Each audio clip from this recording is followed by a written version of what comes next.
त्रिलोचनाय भस्माङ्गरागाय महेश्वराय नित्यातिशुद्धाय दिगम्बराय तस्मै नकाराय नमः शिवाय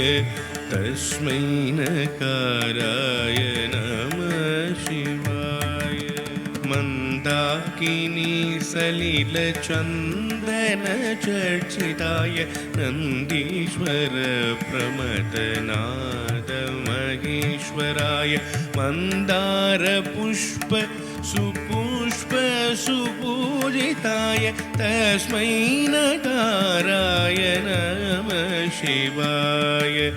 तस्मै मकाराय नमः शिवाय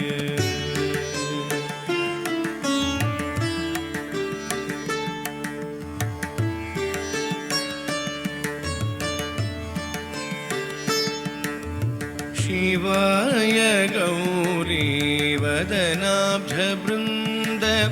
सूर्याय दक्षध्वरनाशकाय श्रीनीलकण्ठाय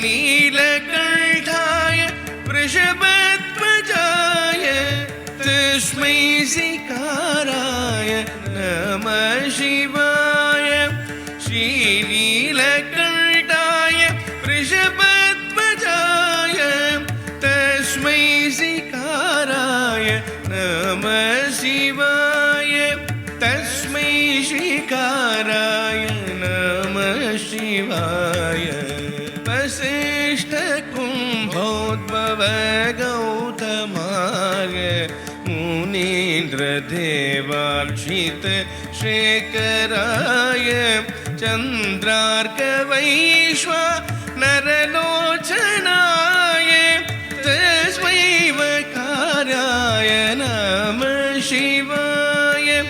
तस्मै वकाराय नमः शिवाय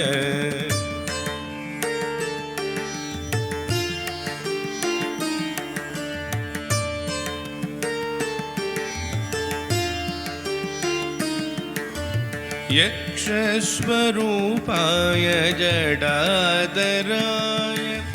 पिनाकहस्ताय सनातनाय दिव्याय देवाय दिगम्बराय तस्मै यकाराय नमः शिवाय दिव्यादिदेवाय